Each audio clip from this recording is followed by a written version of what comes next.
আসসালামু আলাইকুম। Welcome to my সামিস cooking recipe চ্যানেলে। আজ আমি আপনাদের সাথে আরেকটি নতুন রেসিপি নিয়ে হাজির হলাম, আর সেটা হচ্ছে গলদা চিংড়ির মালাইকারি। গলদা চিংড়ির মালাইকারি করার জন্য আমি প্রথমেই এখানে নিয়ে নিয়েছি গলদা চিংড়ি মাছগুলো আমি ভালোভাবে ধুয়ে পরিষ্কার করে নিয়েছি।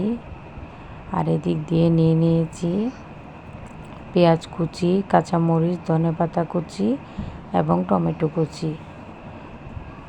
প্রথমে আমি একটি চুলায় একটি কড়াই বসিয়ে দিয়েছি। কড়াই ভালো করে গরম করে নিয়েছি। এখন এতে দিয়ে দিব রান্নার সাদা তেল। তেলও ভালোভাবে গরম করে নেব যাতে মাছগুলো কড়াইয়ের মধ্যে লেগে না যায়। এখন আমি এতে দিয়ে দিব সামান্য হলুদ এবং সামান্য লবণ দিয়ে আমি ভালো করে গরম করে এতে দিয়ে দিব আমি গলদা চিংড়িগুলো। এভাবে আমি চিংড়িগুলো সবগুলোকে লাল লাল করে ভেজে নেব।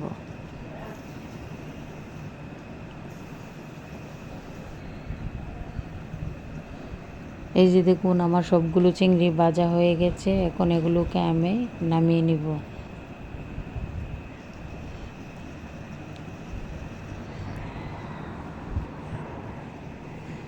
নামিয়ে আমি একই কড়াইয়ে আরেকটু তেল দিয়ে দেব।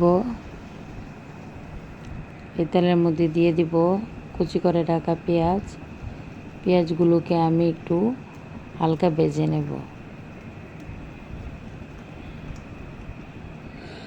এই যে আমার পেঁয়াজ ভাজা হয়ে গেছে। এখন আমি দিয়ে দিব টমেটো কুচি দিয়ে আমি আবারও ভালোভাবে নেড়ে চেড়ে ভেজে নেব।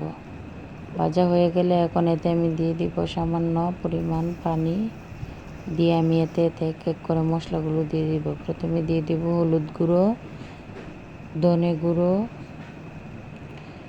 দিয়ে দিব মরিচ গুঁড়ো এবং জিরা গুঁড়ো, দিয়ে দিব স্বাদ মতো লবণ দিয়ে আমি ভালোভাবে নেড়েচেড়ে মশলাগুলোকে কষিয়ে এখন আমি ভেজে রাখা গলদা চিংড়িগুলো দিয়ে দেব।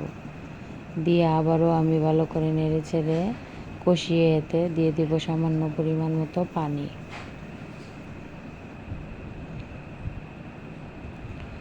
পানি দিয়ে আমি 2 থেকে 3 মিনিট জাল দেব। এই যে আমার রান্না করা হয়ে গেছে। এখন কাঁচামরিচ আর ধনেপাতা দিয়ে আমি নামিয়ে পরিবেশন করব।